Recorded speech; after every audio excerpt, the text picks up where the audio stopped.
Hari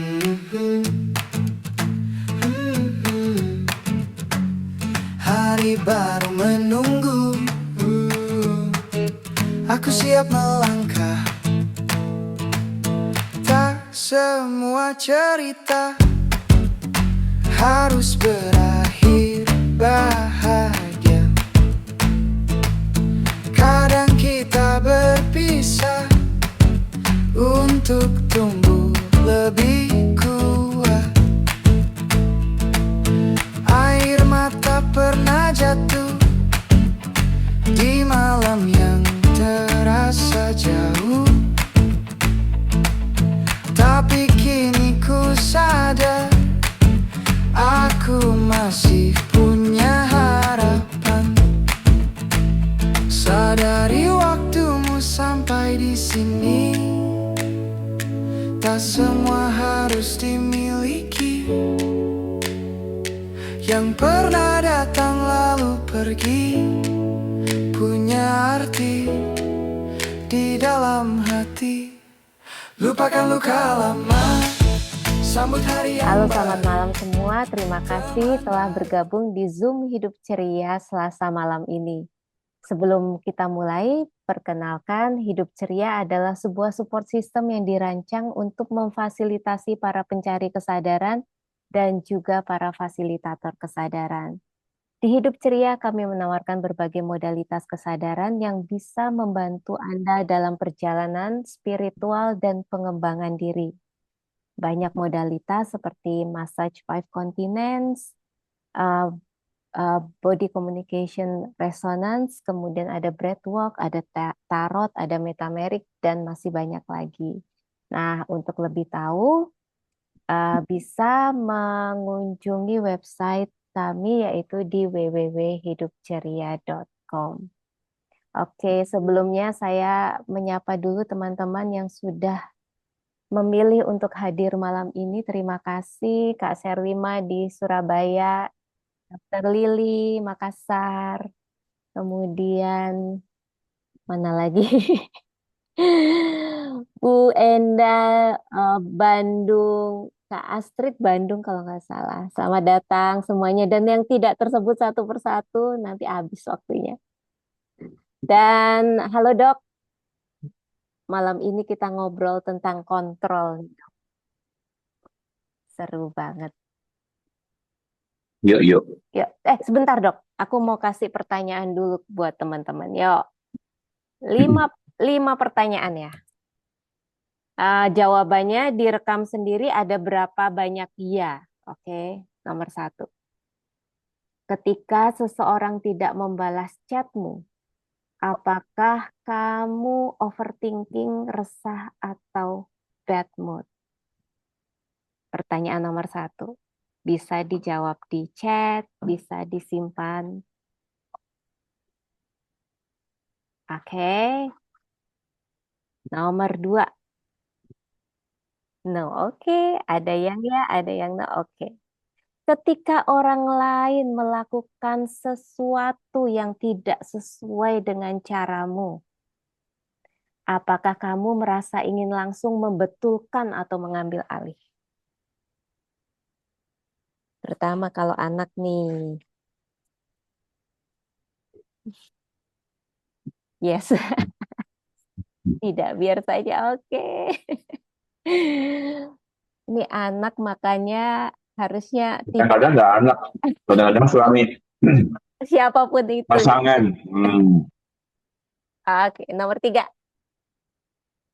Ketika nih udah janjian sama temen, terus di hari H dia tidak datang, apakah kamu langsung marah atau kecewa sepanjang hari atau pokoknya sebel aja? Pertanyaan nomor 3. Sebel. Langsung di blok. Nggak ngasih kabar, pokoknya pas jam 8 Teng nggak datang-datang, nggak ngasih kabar, nggak ngapa-ngapain pokoknya. Oke. Saya langsung tegur dan tahu.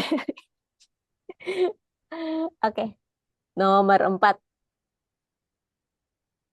Ketika rencana berubah mendadak, Apakah emosimu langsung terganggu dan sulit menikmati keadaan? Nah, dokter dulu nih, wah bisa kayak bom atom ini. Dulu ya dok ya. Yes, Hmm. Pak. Oke, enggak ada yang iya, ada yang yes banget. Oke, pertanyaan terakhir. Apakah kamu sering memikirkan bagaimana orang lain seharusnya bersikap, berbicara, atau memperlakukanmu? Apakah kamu sering memikirkan bagaimana orang lain seharusnya bersikap, berbicara, atau memperlakukanmu? Misalnya aku sudah berbuat baik nih, ya harusnya kamu juga bersikap baik dong sama aku. Aku udah sopan nih ngomongnya sama kamu. Harusnya kamu juga ngomongnya sopan sama aku. Apakah sering memikirkan itu? Yes, oke. Enggak. Oke. Sekarang terima kasih atas jawabannya. Yang dapat 5 yes, tunjuk tangan.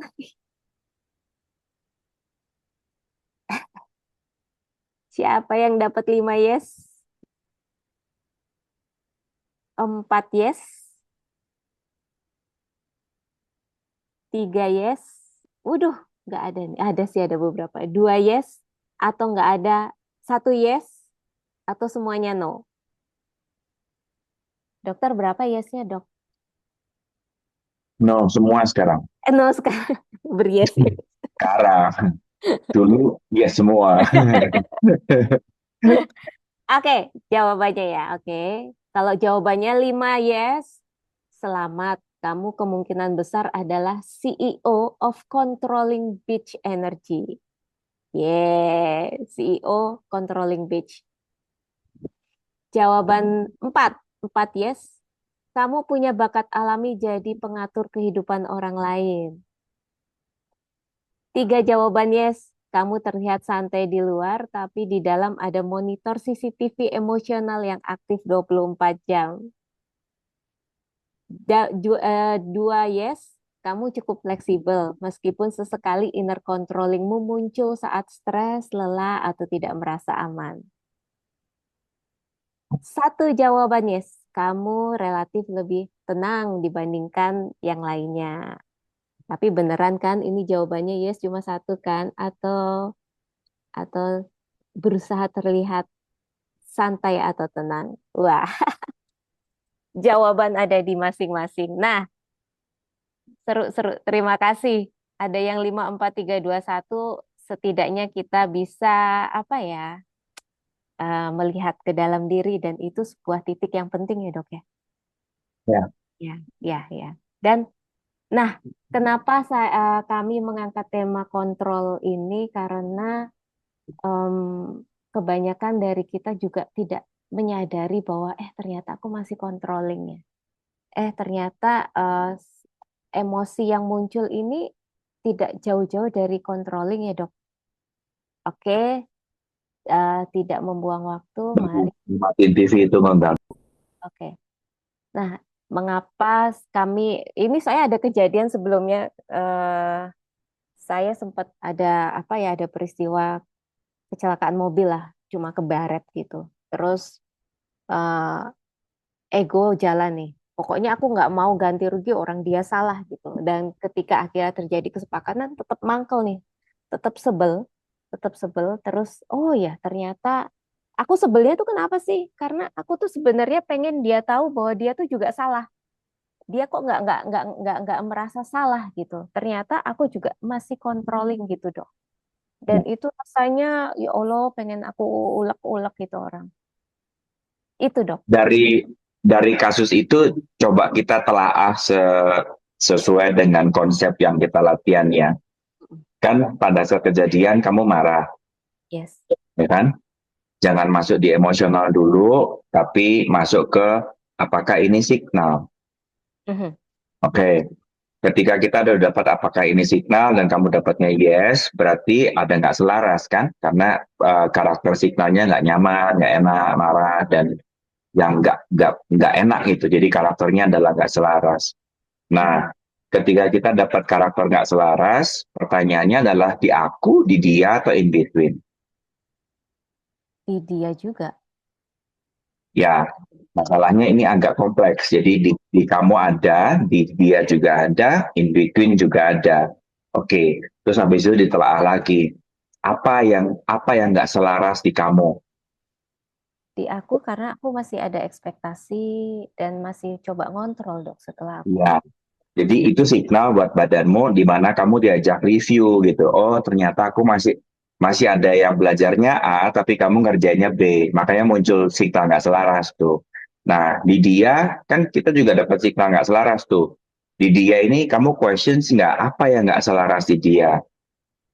Hmm, yang aku perceive itu adalah dia ya karena kan yang ngomong itu kan emaknya, bukan anak yang mengendarai mobil. Jadi emaknya mau mau nggak mau pokoknya anakku paling benar gitu. Padahal si anaknya tuh sudah mengakui bahwa ya waktu itu dia ngebut. Cuma Iya, emaknya tetap ya. Jadi kan kalau ini kan anaknya. data persif sama data kenyataan kan. Jadi kamu dapat signal ada yang nggak selaras. Terus kita cari data kenyataannya apa sehingga oh ternyata ini nih yang bikin data ini nggak sinkron. Nah terus di antara kita ini kan kejadiannya udah jeder.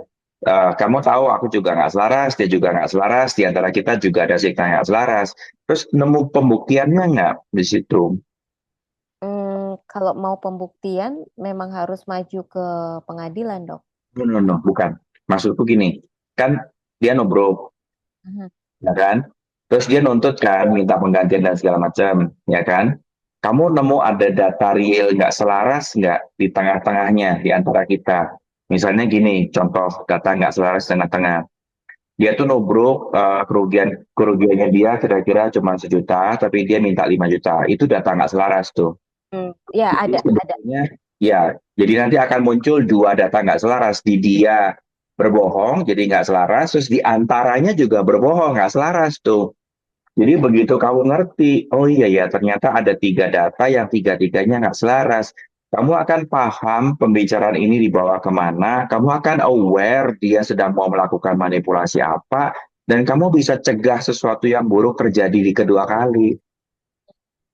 Nah, itu makanya kita berkali-kali ajak untuk memahami signal selaras gak selaras itu lebih detail, lebih jeli, lebih digali lagi itu biar kita juga belajar banyak dari sebuah kejadian.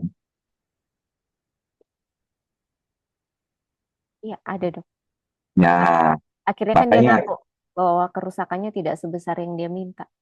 ya, jadi kadang-kadang memang untuk awal berlatih, kita tuh perlu punya parameter untuk tahu apakah ini tuh signal, atau ini judgement, atau ini ekspektasi. Kita mesti belajar memisahkan dulu. Kalau emang udah bisa terpisah, kita udah paham, oh iya ya aku punya ekspektasi. Baru nanti signal-signal berikutnya itu akan lebih jelas dan bisa dipegang. Tapi selama kita masih punya kesulitan membedakan, oh ini judgment, oh ini pikiran, oh ini awareness, oh ini ekspektasi, saran saya sebelum ada bukti, signal itu jangan langsung dipegang duluan. Nanti jadinya malah makin menjadi-jadi pembenarannya. Nah, karena itu yang sedang kita bahas dalam topik kontrol kali ini, uh, aku mau balik ke titik awal. Apa sih yang kamu tahu tentang kontrol? Ini tuh potensi atau ini tuh weakness atau ini potensi? Tergantung penggunaannya, dok. Betul. Jadi kita ini bukan mau membuang kontrol. Kita ini mau luwes dalam menggunakan kontrol. Ya, karena emak-emak nggak mungkin kamu nggak pakai kontrol. Anak sampai 10 tahun edukasi awal harus kontrol duluan. Dari kontrol dia bisa mikir, dari mikir baru kita pakai questions. Tapi di awal sebelum dia bisa mikir dan sebelum kebentuk apa ya perilakunya itu ya kontrol duluan, reward and punishment gitu.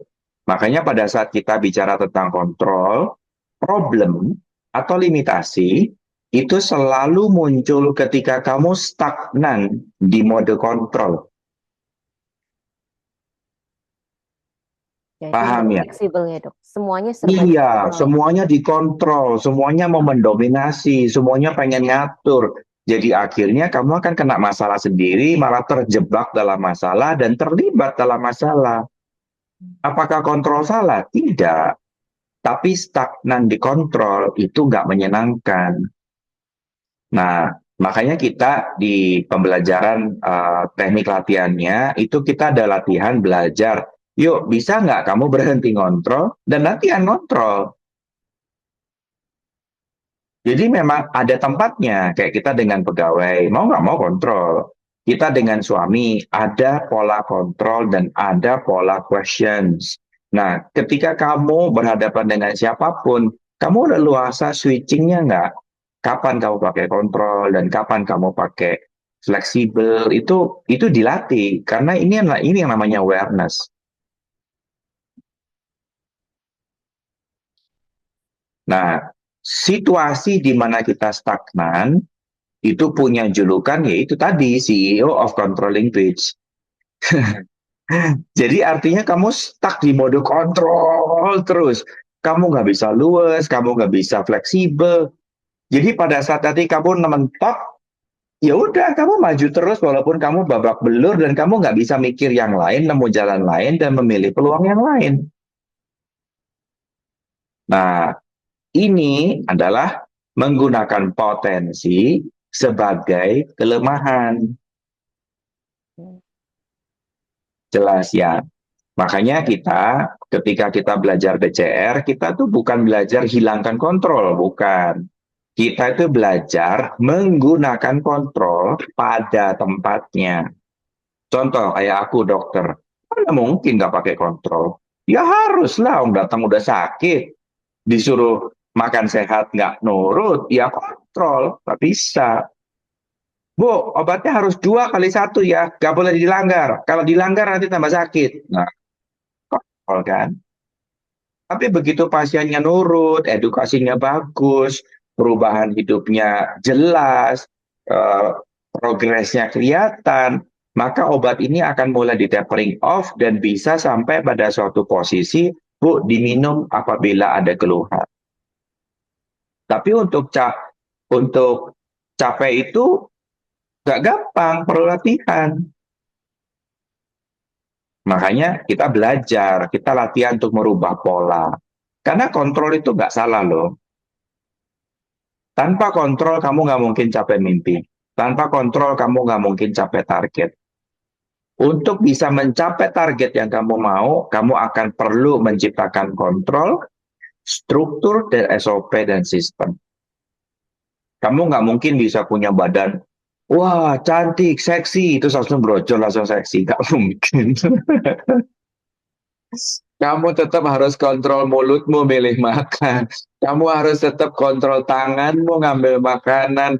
Kamu harus konsisten dengan pilihanmu makanan. Kamu punya tujuan, target yang kamu capai. Kamu tetap awal-awal mesti kontrol, paksa badanmu untuk apa ya, olahraga, kena dom sakit, capek, kamu olahraga terus-terusan sampai akhirnya kamu suka sama olahraga, sampai akhirnya kamu punya pattern baru. Jadi makanya kita bukan buang kontrol, kita itu memanfaatkan di posisi yang tepat. Ketika kita menggunakan kontrol pada posisi yang tepat, kamu akan gampang kejar mimpimu, targetmu, dan segala macam gampang. Nah, pertanyaannya, seberapa sering kita ini menggunakan kontrol di tempat yang salah, sehingga akhirnya kamu ribut.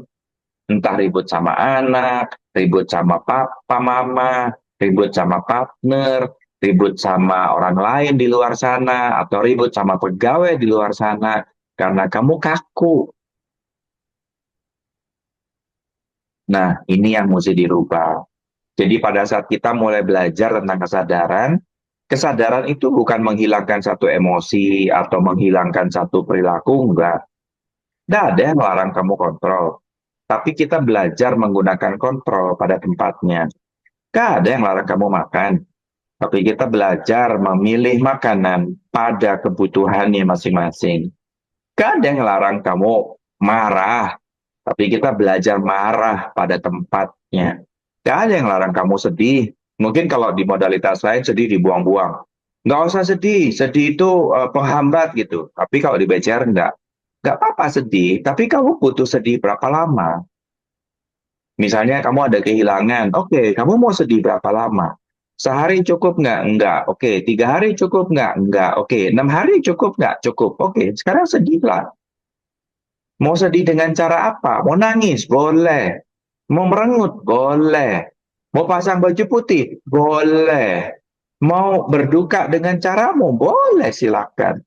Kamu punya waktu 1 minggu untuk menikmati sedihmu. Jadi pada saat kita belajar tentang kesadaran itu adalah kemampuan untuk fleksibel. Kemampuan untuk menyadari kamu tuh lagi pakai apa, untuk apa, berapa lama.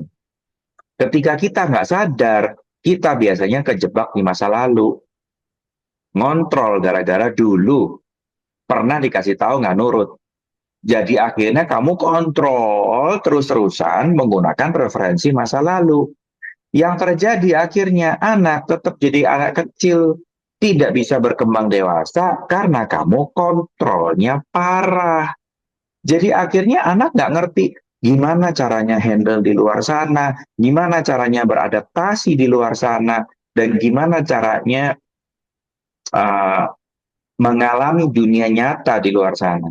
Karena kamu controlling banget. Makanya kita sekarang belajar tentang, yuk kita belajar tentang awareness. Gak salah kok dengan emosional. Misal kamu punya skill, gak salah kok pakai skillmu. Cuman gimana cara pakai skillmu pada posisi yang tepat. Kayak topik pembahasan yang kemarin kita bahas. Saya lagi bahas tentang aura. Ya, ada orang yang bisa melihat aura dan ada orang yang tidak bisa melihat aura. Rata-rata dengan yang mampu melihat Magic Wibinio, rata-rata hampir semuanya merasa, pengen.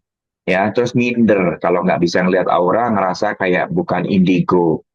Nah, sekarang pertanyaanku, emang aura real? Emang emosional punya warna? Emang frekuensi punya warna? Dan nggak ada. Hampir semuanya mereka yang mampu melihat aura itu, sebagian besar, halu. Karena aura itu tidak ada warnanya. Kita itu menerjemahkan warna karena dari frekuensi dikonversi ke dalam bentuk color chart untuk menjelaskan penggambaran energi. Makanya bisa ngejelasin cakra. Bukan artinya cakranya warnanya itu. Nah, apakah ada orang yang mampu bisa melihat aura dan yang tidak bisa melihat aura?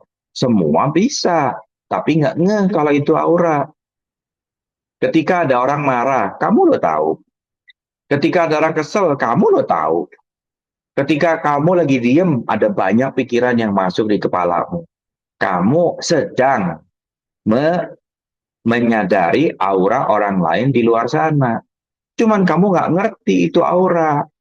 Kamu pikir pikiran monkey mind. Kamu pikir pikiran orang lain. Padahal ya itu yang namanya baca aura.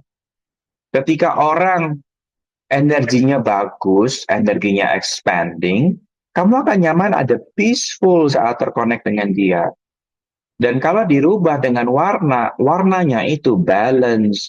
All frekuensi ada, tapi tidak stagnan di satu dominan, dan ada warna yang kita bilangnya yang joy, artinya warnanya itu ada banyak warna putih kalau dikonversi ke warna. Joyful experience. Makanya ketika kita memahami yang namanya kontrol, memahami yang namanya kesadaran, pertanyaanku, apa yang kamu selalu kontrol sehingga kamu menyebabkan limitasi ini bertahan sekian lama? Contohnya gimana, Dok? Ya misalnya kamu lebih memilih untuk mempertahankan malas dalam hidupmu. Itu masuk area kontrol juga ya? Iya, kamu kontrol biar malasnya nggak keluar. Kamu mengendalikan dengan susah payah agar si malas itu tidak mati-mati. Siapa pemilik badan kita? Kita. Siapa pengendali kita? Kita. Jiwamu mengendalikan pikiranmu. Malas itu apa? Pikiran, bukan jiwa. Jadi artinya kamu mempertahankan karakter malas ini untuk menghambat dirimu. Yang sedang kamu kontrol apa? Dirimu. Kamu kontrol mati-matian agar dirimu tidak berkembang. Makanya kamu sering capek, kamu sering lemes, bahkan beberapa di antara kalian udah mulai membentuk penyakit, bahkan ada yang sudah sakit. Apa yang kamu kontrol? Sehat.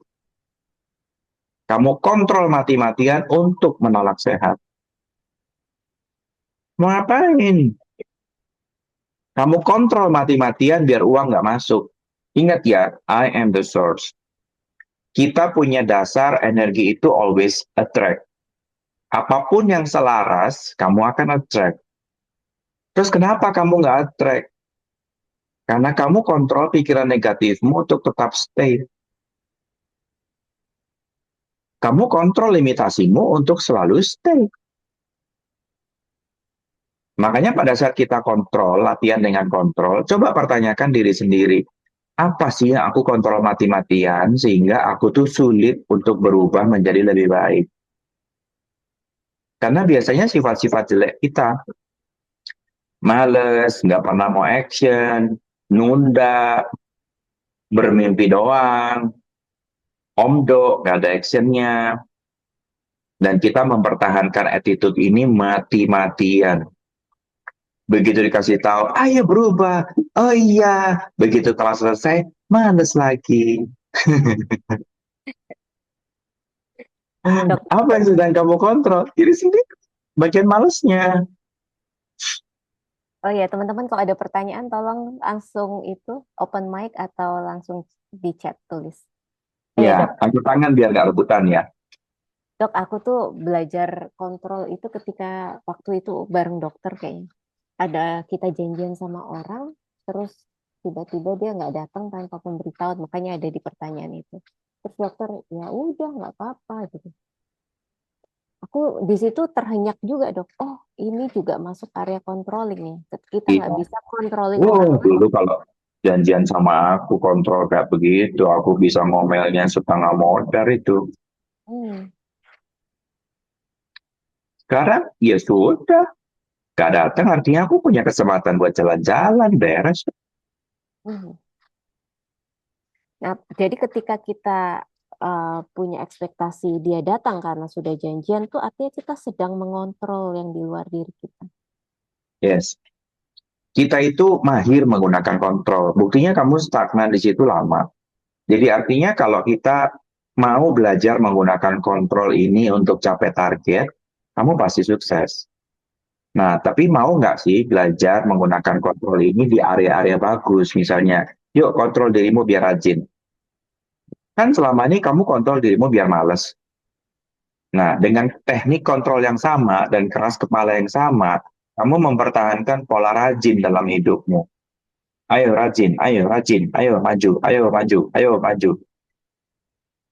Tanpa kontrol nggak mungkin bisa. Karena kita ini sedang mendidik pikiran kita yang unaware ke aware.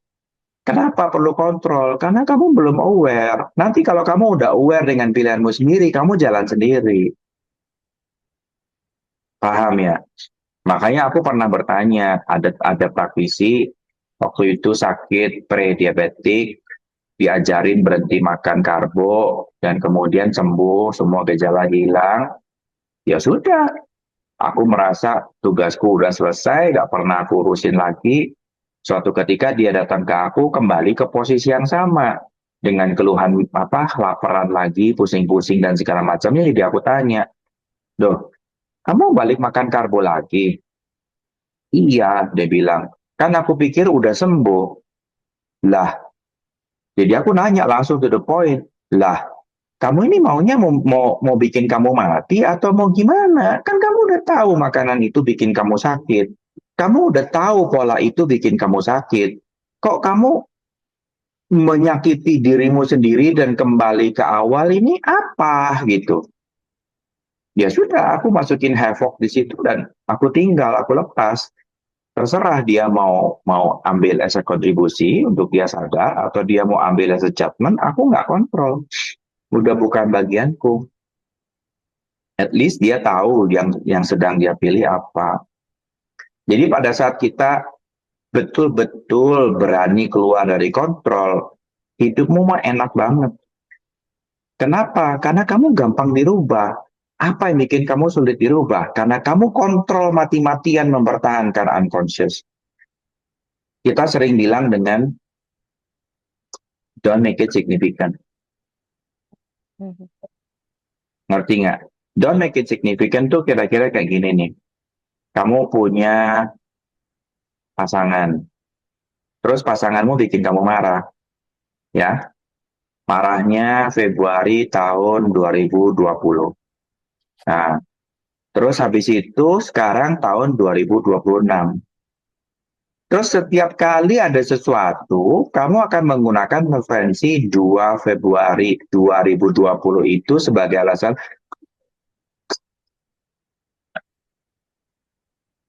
Tidak pernah mau melihat bahwa dia sudah berubah di tahun 2026. Referensi yang dipakai, dipertahankan di 2020 itu adalah kontrolmu terhadap referensi itu, sehingga kamu bisa terus bikin fight, terus-menerus. Dia berubah, kamu nggak mau tahu. Yang penting kamu punya area balas dendam. Beda kalau itu buat manipulasi ya, Dok. Ya, Nggak ada marah di situ gitu kan. aja, kan manipulasi. Manipulasi itu semuanya pura-pura doang. Kayak aku kalau habis marah juga besok senyum-senyum, cengar-cengir. Ya, cuman kan nggak mungkin cengar-cengir di depan orangnya. Masa memanipulasi kelihatan banget.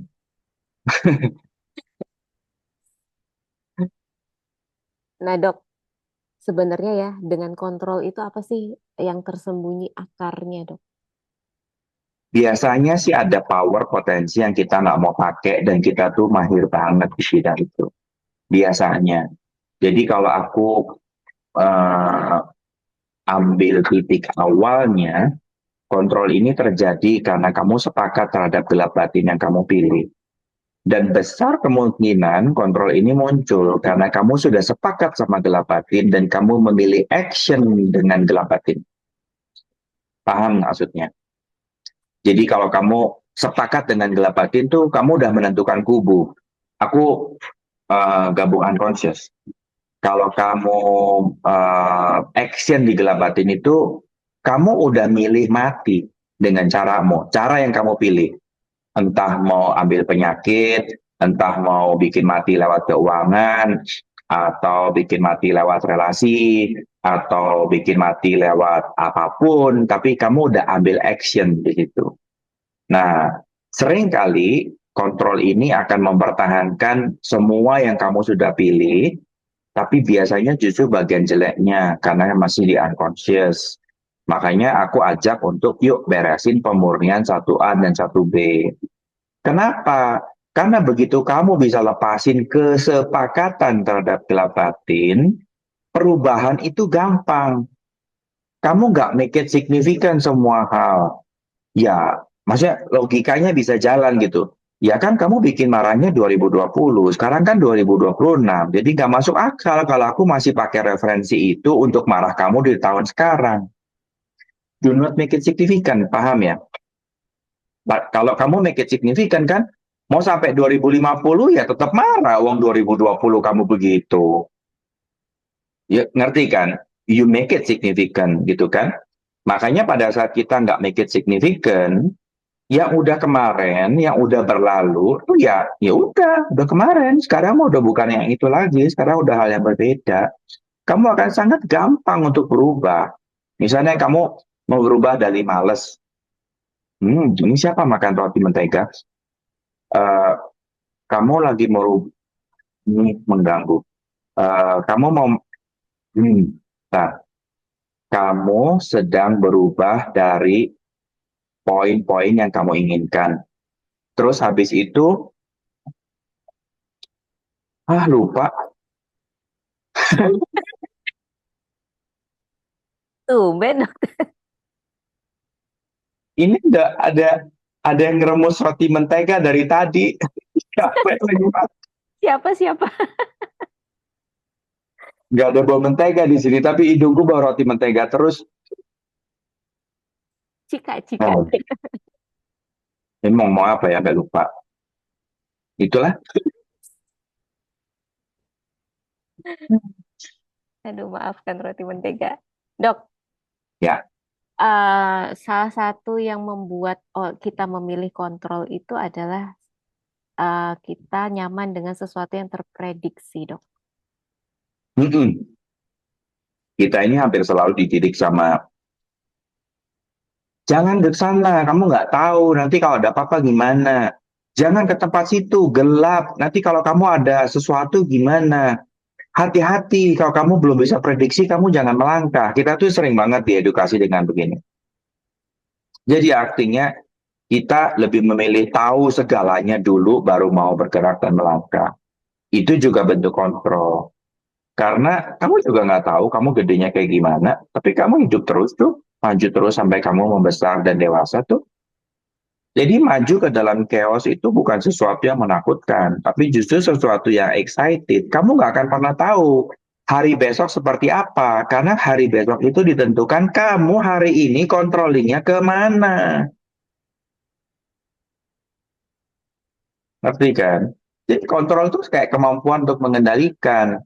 Kalau kamu hari ini kontrolnya ke arah kaya, ya besok pasti selangkah lebih kaya. Lusa pasti selangkah lebih kaya. Nah, sekarang kamu naruh kontrolnya kemana? Kalau kita naruh kontrolnya di unconscious, dan kamu naruh kontrolnya di hancur, berarti ya tiap hari melangkah semakin hancur dong. Setiap hari penuh dengan ketakutan, yang dipikirin selalu tentang gagal, tentang takut, diganggu orang, dimanipulasi orang, dijahati orang, terus yang dipikir itu terus. Dan kamu kontrol dengan cara hanya pikiran negatif ini yang kamu pertahankan di kepalamu. Kamu nggak mau buang. Karena ketika kamu berhenti kontrol, kamu akan milih ini untuk lepas, dan kamu ambil positive thinking, dan kamu kendalikan dia stay di dalam. Artinya kamu berani menggunakan kontrol pada posisi yang tepat. Kamu pilih yang kamu mau pilih gitu.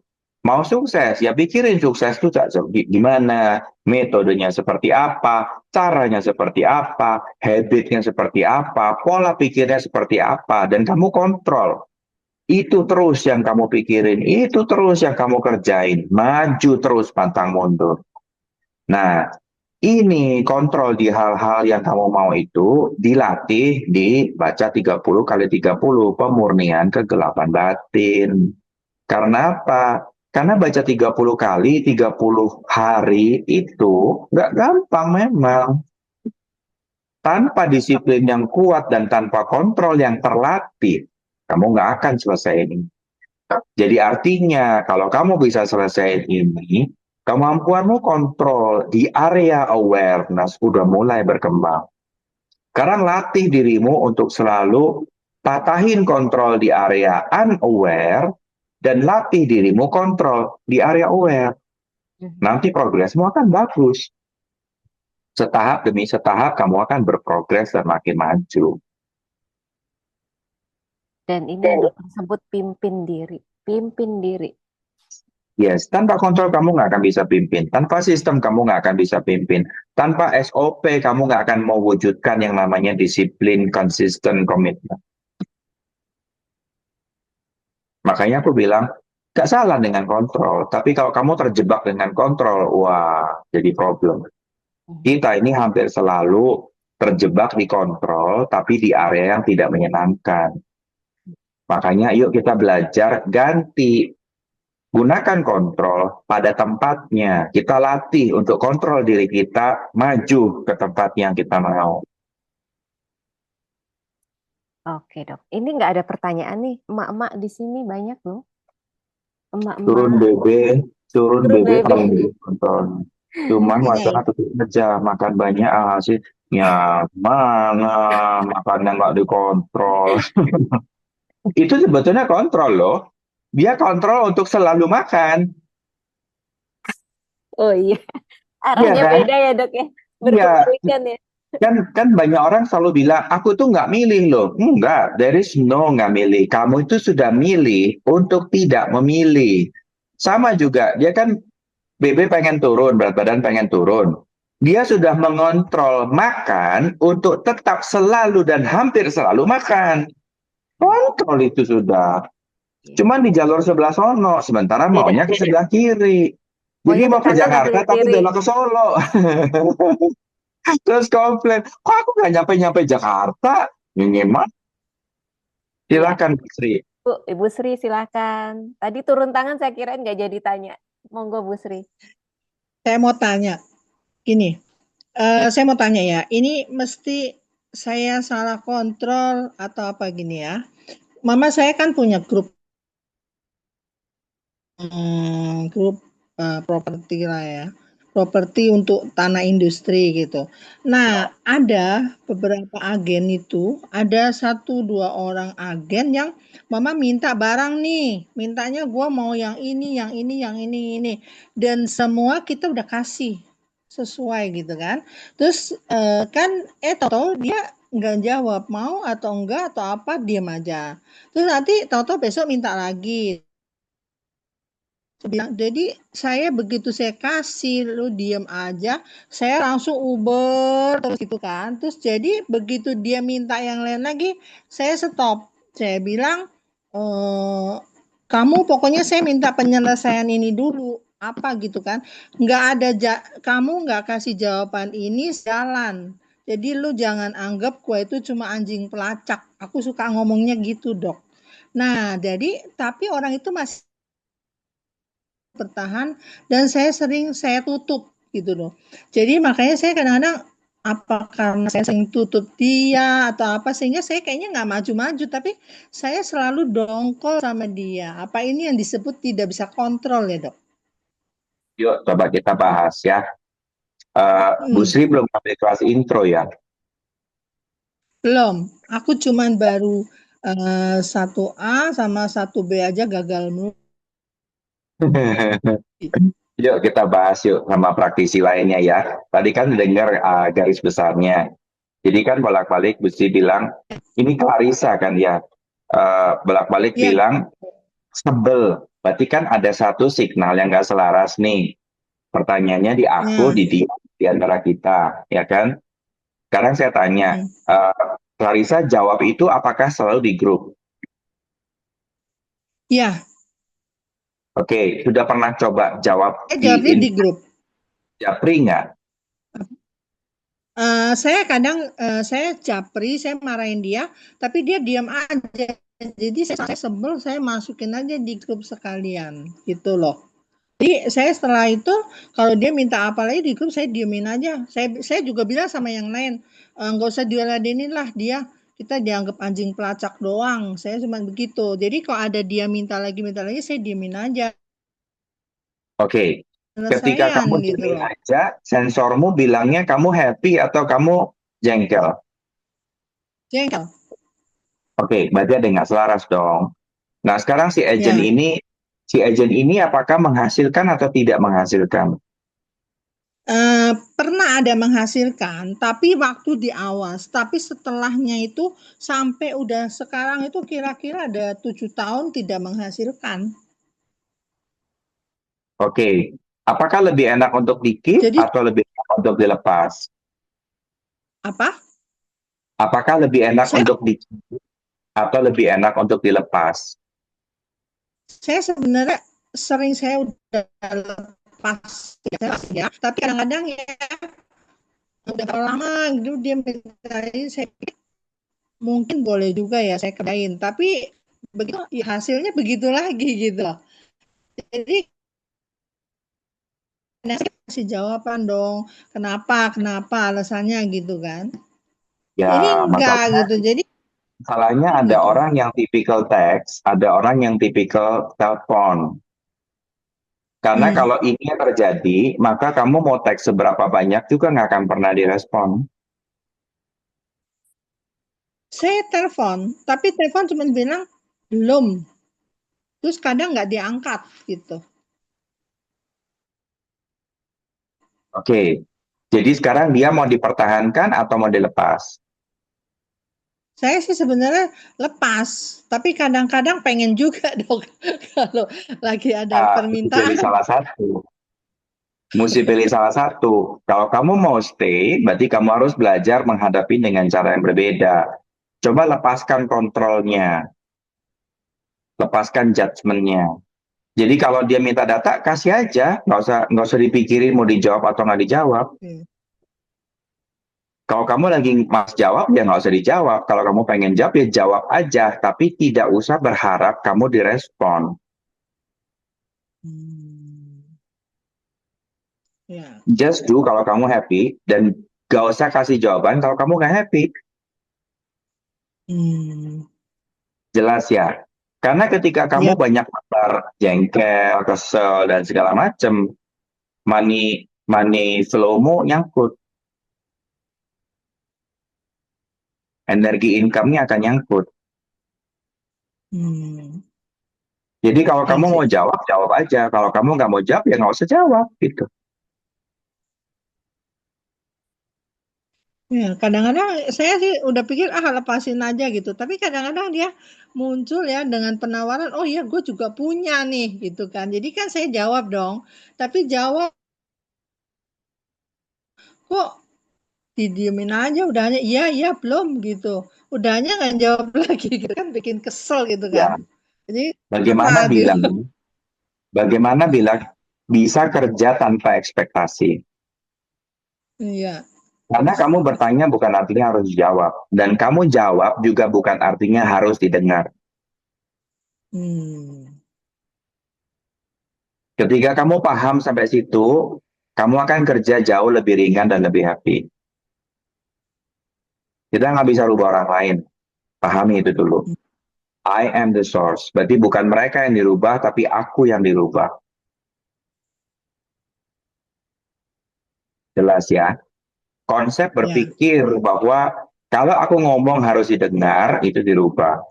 Konsep berpikir kalau aku jawab harus direspon, itu dirubah. Direspon boleh, nggak direspon juga nggak apa-apa. Dan nggak ada yang maksa kamu jawab juga loh.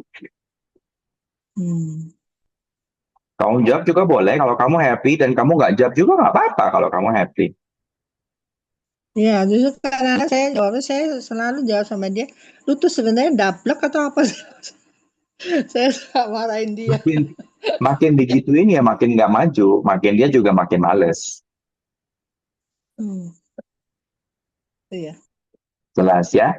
Ayo, Selama ini saya kontrol. jangan rubah lewat Ya. orang lain, tapi rubah lewat kamu sendiri dulu. Berhenti controlling pada tempat yang tidak tepat. Belajar stop untuk ekspektasi dan proyeksi. Hmm. Ya dok. Sip. Ya sis. Dok, Ya. kalau Thank ini you dok. ya makasih Bu Sri pertanyaannya. Dok, kalau ini untuk pekerjaan yang tadi kalau saya tanya nggak usah dijawab, apa nggak ada ekspektasi untuk dijawab, tapi kalau untuk kerjaan kita bisa bikin kan controlling ya kamu harus jawab gitu. Ya harus. Kalau di lingkungan institusi mah harus kontrol. Pimpinan tanya ya anak buah harus jawab. Cuman kan sulitnya kalau di bidang properti ini kan bukan pegawai resmi. Iya kan, ini kan jasa. Mereka tidak digaji. Mereka dapatnya komisi kan. Jadi serba salah. Pimpinan mau kontrol juga susah. Nggak dikontrol juga susah. Kerjaan harus jalan terus. Makanya aku bilang temukan caranya yang tepat untuk grup itu. Paling enak ya institusi. Kontrol aja. Mau namanya kerja. Oke, Dok. Oke, pertanyaan lagi dari teman-teman. Tinggal 10 menit nih. 9 menit. Ada pertanyaan tentang controlling. Untuk anak-anaknya mungkin emak-emak di sini, Ibu Endah, Ibu Nova.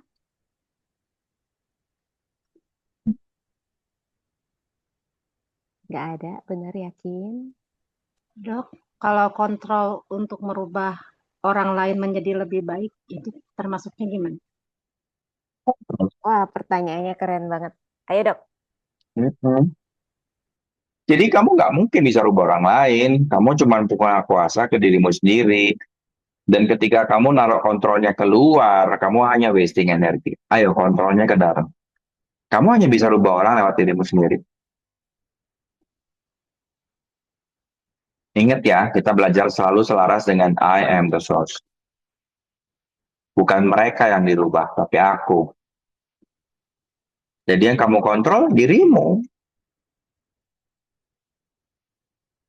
Iya, kadang ini dok. Berarti itu termasuk ekspektasi, Dok. Nggak ekspektasi, karena kamu kontrol nggak punya ekspektasi apapun. Kamu kontrol untuk mengarahkan dirimu pada target yang kamu mau. Ekspektasi artinya kamu harus capai target. Kontrol, kamu mendisiplinkan dirimu ke arah target yang kamu mau. Tercapai nggak tercapai, bukan urusan sekarang. Gimana nanti?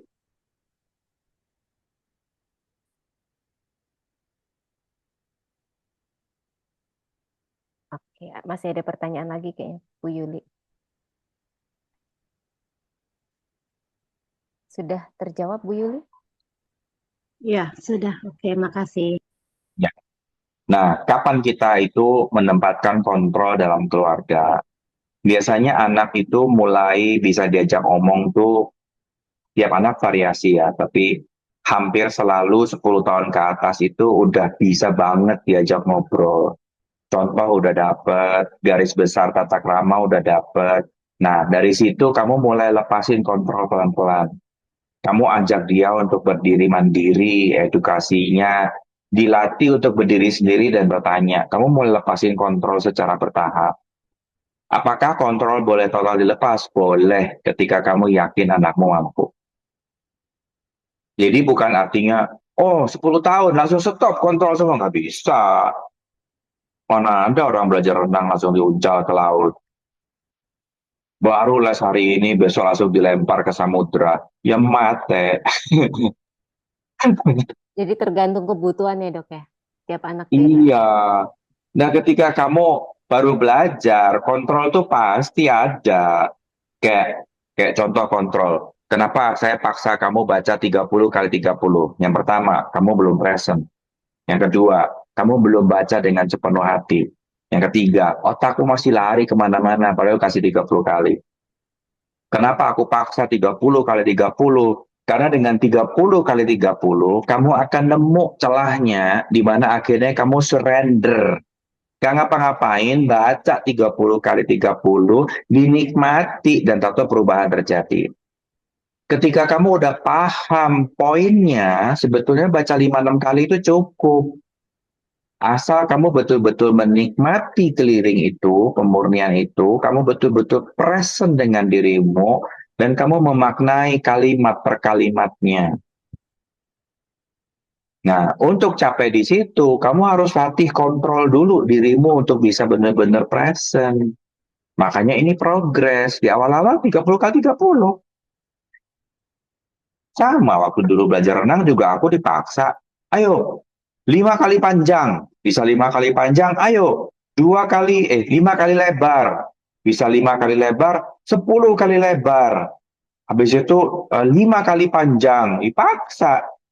Begitu udah mahir berenang, nggak dipaksa. Ayo, kamu kuat berapa? Beda. Begitu udah mahir, pakai timer di timer. Waktu awal-awal mah jalan kepek-kepek juga ditungguin sama pelatihnya. Makanya progres kita itu siapa yang pimpin? Kamu. Apa yang digunakan untuk pimpin? Keras kepala sama kontrol. Apa yang kita sedang latih? Konsistensi dan disiplin. Tanpa kontrol nggak mungkin ada konsistensi. Kamu harus kontrol dirimu untuk maju terus.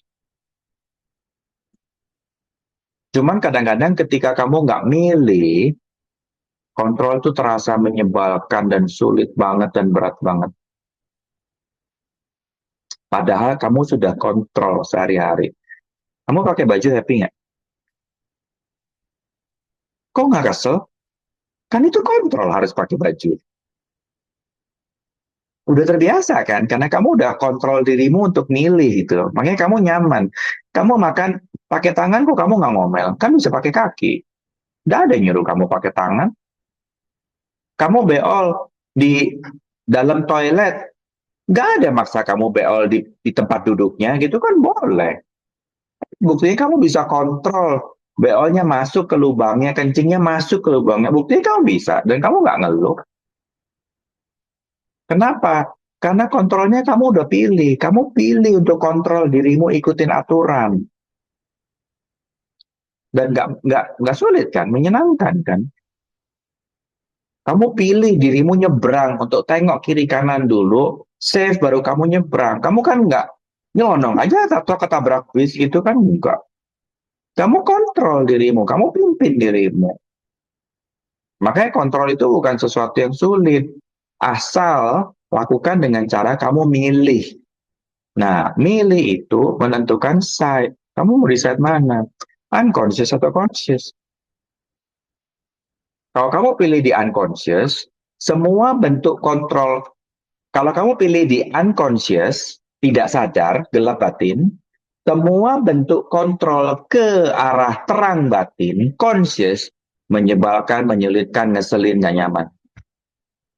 Kenapa begitu? Selaras. Dong kamu bilang mau ke kiri, terus kamu jalan ke kanan. Badanmu akan ngasih signal, gak selaras, gak selaras, gak selaras. Gitu. Makanya kenapa pemurnian 1A itu beresin dulu. Begitu kamu pindah, aku mau pindah ke terang. Nah, nanti kontrol ke arah gelap batin akan jadi nggak menyenangkan. Jadi berbeda nanti. Makanya ayo pindah side dulu. Gitu.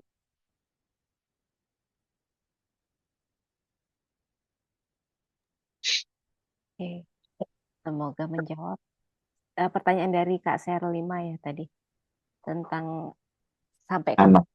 anak ya. Semoga menjawab ya Kak Shirley. Oke, seru banget Thank nih. you, Kak. Nah, Thank you, sekarang Dok. kayak Nova tuh mau diet. Apa yang dia kontrol? Dia kontrol makan. Dokter ada satu kotak sama dia. Informasi buat diet tahu. Tahu penggunaan Wegovy Inject juga udah tahu. Obat diet juga udah tahu. Tapi dia kontrol dirinya untuk gak pakai obat. Yang dia kontrol apa? Makan. Nah, emang kontrol pengen gendut. Makanya beresin pemurnian batin 1A. Kalau kamu nyadar dengan progresmu, kamu kan tahu, oh iya ya, aku belum mampu handle. Kamu akan sadar untuk ambil bantuan. Entah obat, entah dokter, atau apapun itu. Tapi kalau kamu masih di wilayahnya gelap batin, kamu akan ngotot ngerjain sesuatu yang nggak works, tapi ngotot ngerjain itu terus. Orang di luar sana lihatnya lucu gitu loh. Sudah tahu nggak works, tapi kok ngotot ya? Ya ini bentuk kontrol, tapi ke diri sendiri dalam bentuk gelap batin. Dok, berarti evaluasi dan being present itu penting banget ya, supaya kita ngerti ini nih kita lagi ke kanan apa ke kiri gitu. Menurut aku begitu ya. Satu, aku dibentuk di area logika banget. Keluargaku logik parah. Sam tahu keluargaku seperti apa. Dan aku lahir di keluarga yang logik banget dan pendidikan di dokter. Jadi akhirnya aku menyadari bahwa dalam perjalanan kesadaran, gak ada buildingnya, gak ada panutannya, gak ada garisnya, gak ada pegangan. Artinya kamu harus menciptakan parametermu sendiri. Yes. Tahu dari mana kamu belajar kesadaran tambah waras? Ayo. Soalnya yang gila banyak. Tanya Dokter Lili. Semua pasien-pasien schizofren mirip sama yang ngaku-ngaku berkesadaran. Bisa lihat entity, bisa dengar suara-suara, bisa lihat makhluk-makhluk. Sama. Ngerti kan? Apa yang dilakukan? Kontrol terhadap diri sendiri. Apakah kamu sanggup mempertahankan self-introspeksi selama perjalanan? Ini yang dilatih.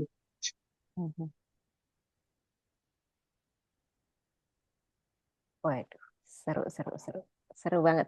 Oke dok, waktu sudah habis. Nanti tunggu ya dalam podcast Detox bersama Dr. David. Nanti kita mau ajak salah satu dokter psikiater untuk bahas wilayah-wilayah kehaluan schizofrenik. Nanti ini seru banget. Karena apa? Ini tuh di bidang kesadaran tuh banyak dipuja-puja. Sementara aku bilang, loh kok dipuja? Itu kan schizofren. Lah kalau orang yang berkesadaran nggak kayak gitu kelakuannya. Beda, nggak ada ngurusin jin-jin, ngurusin entity-entity, dengar suara-suara di mana-mana, nggak ada. Kita dapat signalnya, kita bisa terjemahkan itu dengan questions, dan tidak sama sekali tidak mengganggu. Itu kapan, Dok? Nanti, karena dokter psikiaternya masih repot. Kemarin aku ngontak, dia belum kasih jadwal. Ditunggu, Dok. Itu di podcast kan, Dok? Podcast. Sip. Ditunggu launching. Baru bikin rekaman 2, satu tentang insomnia, satu tentang organisasi dokter kecantikan. Nanti akan ada, pokoknya seluruh tema lifestyle, healthy lifestyle. Oke, sip, keren. Oke, sudah jam 9, Dok. Saya Sip. tutup ya. Teman-teman kalau yang belum bergabung di grup info BCR, kontak kami, minta linknya untuk gabung di grup info BCR dan tanya. Belajar untuk selalu bertanya dan introspeksi tentang apa yang kamu pahami ke dalam dirimu sendiri. Sehingga kamu bisa progres. Karena cara gelap batin untuk mempertahankan gelap batin adalah merasa bisa padahal kosong. Merasa paham padahal tidak. Jadi untuk betul-betul paham, yuk diskusi sampai kamu tahu betul, oh iya aku paham. Jadi kalau kamu bisa masak, bisa, tapi buktinya ada. Kamu bisa masuk dapur, kamu bisa pegang panci dan masakanmu jadi. Nah, itu baru namanya bisa paham. Sama dengan kesadaran. Dan satu hal lagi, tidak ada pertanyaan bodoh. Yes. Ya, yang ada pertanyaan yang memfasilitasi. Nggak ada pertanyaan junior senior, nggak ada. Senior juga kadang-kadang pertanyaannya juga lucu-lucu kok, dan tidak ada pertanyaan bodoh. Kadang-kadang pada saat kita kepleset dan terjebak, ya karena emang nggak kepikir pada saat itu. Di dalam itu lebih challenge dibanding di luar. Orang dari luar lihat lebih gampang.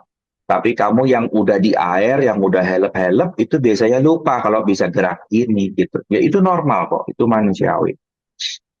Dan satu lagi, pimpin diri untuk bertanya. Jadi jika mau tanya, kok ntar ini dikira pertanyaan bodoh, langsung refleksi diri. Ada apa di balik ini? Ya, gitu ya, Dok ya. Oke. Dan di manual class head itu ada pemurnian untuk bertanya. Jadi please gunakan. Karena bertanya akan membuka potensi keuangan. Wow. Sampai sejauh itu, teman-teman. Yalah, kok kamu nggak nanya, mana ada possibility kebuka. Kamu menjadi berharap Tuhan masukin langsung ke rekening, mana bisa. Tetap kamu mesti nanya dan mesti action. Oke, yang mau ceceng, ayo berani bertanya. Oke. Oke? Oke, teman-teman, terima kasih sudah sampai jam 9, tetap setia di Zoom Hidup Ceria. Boleh dong hatinya? Terima kasih. Terima kasih banyak. Terima kasih. Sampai Nanti ya. akan ada recordingnya, akan saya bagikan. Terima kasih semua. Bye-bye. Bye. Kesadaran jadi cahaya. Hidup ceria, kita yang terbaik. Bersama-sama, langkah semakin asik. Hidup ceria, penuh tawa dan cinta. Kesadaran dan bahagia untuk kita semua. Berbagai topik kita pelajari, dari stres, cinta hingga diri sendiri. Bersama coach dan teman sejati, hidup ceria kita terus berlari. Langkah ringan, hati bersinar, kita temukan cara untuk berkah. Hidup ceria bersama kita, kesadaran jadi cahaya. Hidup ceria, kita yang terbaik. Bersama-sama, langkah semakin asik. Hidup ceria, penuh tawa dan cinta. Kesadaran dan bahagia untuk kita semua. Hidup ceria, kita yang terbaik. Bersama-sama, langkah semakin asik. Hidup ceria, penuh tawa dan cinta. Kesadaran dan bahagia untuk kita semua. Mari bergabung, jangan tunggu lagi.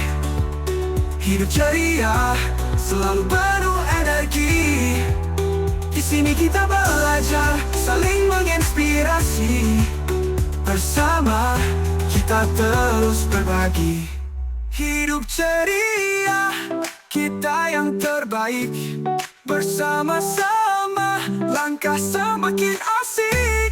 Hidup ceria.